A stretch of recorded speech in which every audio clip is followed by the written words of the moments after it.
Et si je te disais que la compétence tech la plus importante à avoir en 2025, c'est pas de savoir coder, c'est pas connaître le prompt engineering, c'est savoir voir l'ensemble du jeu pendant que les autres ils sont en train de poser une simple pièce de puzzle. Tu veux savoir pourquoi certains business IA, certaines personnes arrivent à exploser leurs résultats pendant qu'il y en a d'autres qui stagnent au level 0 ou pire que ça, qui abandonnent tout de suite parce que ça ne marche pas. En fait, c'est ni de la chance, ni la puissance de l'IA. Une IA seule n'est pas une baguette magique. Mais pour arriver à réellement gagner de l'argent et réussir à utiliser les outils d'IA pour ta propre réussite, il faut une compétence bien spécifique. Et aujourd'hui, c'est exactement ce qu'on va voir. Quelle est cette compétence qui fait réussir les gens? Avant de rentrer dans le vif du sujet, abonne-toi à cette chaîne. Genre, tu cliques juste en dessous là et tu seras abonné. On rentre tout de suite dans le vif du sujet. Cette compétence, ça s'appelle la pensée systémique. C'est-à-dire que tu vas forcer ton cerveau à ne plus réfléchir en tâches, mais à réfléchir en système. Et attends, oui, je sais comme ça paraît compliqué, mais t'inquiète pas, on va tout décortiquer de A à Z. Alors, comprendre la pensée systémique, c'est même pas si compliqué. Il faut comprendre que dans un système, parce que la pensée systémique, c'est apprendre à penser comme un système, dans un système, quand tu modifies un seul élément, eh ben celui-ci, il va avoir une influence sur tout le reste du système. C'est un peu un effet domino et c'est pas que dans la tech, parce que même dans ta vie de tous les jours, le fait de penser en système, ça va t'esquiver des problèmes, mais tellement de problèmes. Tout simplement parce que imagine une voiture. Une voiture, ok, elle fonctionne. Maintenant, si tu viens de lui mettre la mauvaise essence, qu'est-ce qui se passe? Ça va abîmer tout le système à l'intérieur, ce qui va faire que ta voiture, elle va plus avancer et du coup, tu vas galérer à aller au travail le matin. Bref, tu comprends ce qui se passe, c'est un enchaînement de mauvaises choses qui se sont passées uniquement parce qu'il y a un seul élément qui ne fonctionnait pas bien avec l'ensemble du système. Par exemple, Facebook a fait une énorme erreur en ne pensant pas comme ça. Facebook, quand ils ont construit leur plateforme, ils ont dit « Ok, on va améliorer notre plateforme pour qu'il y ait le maximum d'interactions et que les interactions soient significatives. » C'est-à-dire qu'au plus un post va avoir de l'interaction, au plus on va le mettre en avant. Ce que ça a apporté, c'est une polarisation totale des gens vers les extrêmes, vers la politique, vers les religions. Tout simplement parce que Facebook venait t'enfermer dans ta bulle de pensée et ne t'en sortait jamais. Et tout ça là, toute cette problématique qu'on connaît bien à Facebook, tout ça, ça vient d'un seul problème. Ça vient du fait qu'ils n'ont pas pensé leur algorithme de recommandation comme un système. En fait, ils ont juste modifié une cartouche en se disant ça va nous aider, mais ils n'ont pas réfléchi à l'ensemble du système qu'ils étaient en train de créer. Dans la nature, tu as exactement la même problématique. Quand dans une forêt, tu vas couper un seul arbre, tu vas te dire, OK, c'est qu'un seul arbre. Mais peut-être que cet arbre-là, le fait qu'il n'existe plus, ça va avoir une influence sur tout son écosystème, sur toute la forêt. Parce que c'était dans cet arbre-là qu'il y avait une sorte d'insecte très spécifique qui évitait qu'il y ait des nuisibles qui arrivent par la suite. Bref, tu comprends le truc, une seule action peut avoir un effet domino sur l'ensemble de ta situation. Et c'est ça qui est super important à comprendre. Pour les développeurs qui regardent ma vidéo, vous, c'est exactement pareil. Quand vous allez toucher un simple petit truc, on va améliorer le cache du système de notre application. Très bien, mais du coup, le cache de ton système qui est maintenant amélioré, en fait, il va avoir une incidence sur toute ta chaîne de données. Et tu vas avoir des problèmes qui vont se poser un petit peu partout. C'est d'ailleurs ce qui se passe avec le vibe coding. Quand tu essayes de vibe coder une application, si tu te mets à modifier un seul point sans réfléchir à la suite de ce qui va se passer, ton application, elle va finir par cracher et tu vas même pas trop comprendre pourquoi. Tout simplement parce que toi, tu as touché tout en haut quelque chose, mais c'est tout en bas que c'est venu péter. On a un autre exemple, les voitures électriques. Une voiture électrique, c'est génial. Mais une voiture électrique seule ne va pas changer notre économie. En fait, ne va pas améliorer ce qu'on connaît déjà des problématiques des voitures actuelles. Parce que ce qu'il faut, c'est tout un système. Les gens, pourquoi ils n'achètent pas encore de voitures électriques? Parce que le système global, donc le système de recharge, le système d'autonomie, le système de production n'est pas réfléchi de manière systémique. Et donc, il y a des gens qui vont venir créer une super innovation ici, mais ton innovation, on ne peut pas vraiment l'utiliser dans la vraie vie parce qu'il nous manque tout le système qui va nous aider à utiliser ta super innovation. Penser de manière systémique, c'est ça. C'est éviter ce type de problème. C'est se dire, OK, pour que ça fonctionne, on a besoin de tout un écosystème. Et très sincèrement, s'il y a 95% des projets tech ou même des projets de personnes qui veulent se lancer et qui floppent, c'est surtout pour ça. C'est parce que les gens ne réfléchissent pas en global. Ils réfléchissent à une seule tâche. Il faut réussir cette tâche-là. Mais maintenant, ça marche pas.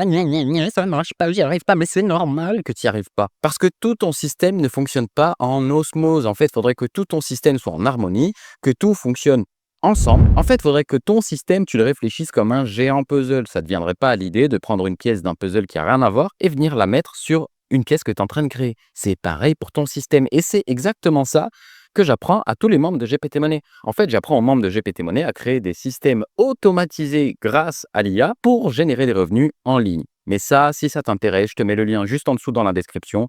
N'hésite pas à aller faire un tour. Qu'est-ce que ça va t'apporter le fait de penser en pensée systémique? Ça va t'apporter plein d'avantages. Les recruteurs, typiquement, si tu es en pleine recherche d'emploi ou si tu travailles dans une entreprise, ça va te servir de dingue.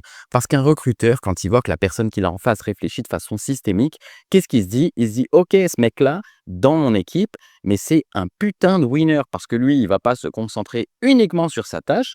Il va regarder si tout l'ensemble de l'écosystème, de l'équipe, des tâches qui sont effectuées vont fonctionner ensemble pour éviter tout problème par la suite. Comme je t'ai dit, si par exemple un mec qui travaille dans la tech, il ne pense pas en pensée systémique, il va tout de suite se dire « Ok, je vais améliorer la latence de mon logiciel pour qu'il aille un peu plus vite. » C'est génial, mais en améliorant la latence, tu n'as pas réfléchi à toutes les conséquences qui allaient se passer. Et les conséquences, c'est que tu as ouvert une faille de sécurité qui fait que du coup, ton logiciel devient inutilisable alors que toi, de base, tu étais parti sur un constat qui était plutôt bon de je vais améliorer la rapidité pour mes utilisateurs. C'est ce qu'on appelle aussi l'effet papillon. Une simple petite action à un moment donné bien précis peut avoir des conséquences énormes sur le reste de ta vie ou carrément le reste de tout un écosystème. Et cette compétence, c'est littéralement un truc game changer parce que du coup, ça te permet de voir autour des coins. C'est un peu comme si tu avais le flingue qui se tourne là dans les jeux vidéo et que tu arrives à viser pendant que toi, tu es derrière le mur. Donc, tu vois ce qui se passe alors que ça n'est pas encore arrivé. Tu sais ce que tu vas devoir commencer à faire. Tu vas devoir commencer à entraîner ton cerveau parce que oui, tu peux littéralement entraîner ton cerveau à faire tout ce que tu veux. Tu vas commencer à l'entraîner à réfléchir en système complet et pas uniquement en tâches. Parce que réussir une tâche, c'est ultra simple, mais une tâche qui est réussie dans un système qui ne fonctionne pas, ça sert à absolument rien. On l'a vu avec plein d'exemples dans notre vie réelle. Pendant la pandémie, les États qui ont réfléchi de manière systémique, donc qui ont mis des restrictions, mais de manière globale, qui ont réfléchi à la globalité de la situation, ont eu de bien meilleurs résultats et un taux de contamination qui était bien plus bas que les endroits qui ont réfléchi en simple tâche, en mode « Ok, on va bloquer cette ville. » Et après, non, on a bloqué la ville, donc c'est bon. Non, parce qu'en fait, les gens d'à côté peuvent venir. Ah mince, on a oublié de bloquer la ville d'à côté.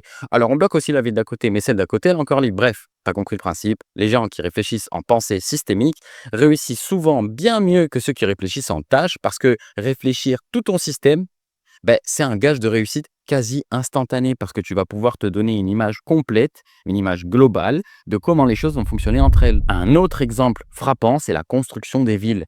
Les villes qui se sont construites quartier par quartier, très souvent, c'est le chaos. On y comprend un beignet, on ne peut pas se garer. Si tu es livreur dans la ville, je t'en parle même pas, tu vas galérer à finir ta tournée. Bref, les villes qui se sont construites pièce par pièce, elles posent souvent des problèmes d'optimisation. Par contre, les villes qui se sont construites de manière systémique, qui ont réfléchi leur ville entière, qui ont réfléchi tout leur système, les égouts, l'électricité, la logistique, la domotique, qui ont réfléchi tout ça comme un seul système qui devait fonctionner en harmonie au complet, ces villes-là sont bien plus optimisées. Et aujourd'hui, c'est dans ces villes-là que la plupart des gens veulent se barrer en fait. Et que ce soit avec l'intelligence artificielle, que ce soit dans tes business, que ce soit dans tes relations, si tu te mets à réfléchir en système, donc à la globalité de la situation dans laquelle tu te trouves, tu vas éviter 99% des problèmes et par conséquent, tu vas éviter 99% des échecs. En fait, ceux qui pensent en tâche unique sont très vite remplacés parce qu'ils sont très bons pour faire une chose, alors que ceux qui pensent en système, très souvent, c'est eux qui vont monter des business qui sont ultra rentables. Et au-delà de ça, c'est souvent eux qui prennent la place de leader. Parce qu'un leader, il a la capacité de voir une situation dans son ensemble, là où quelqu'un qui réfléchit en simple tâche, il va pas du tout réussir à faire ça.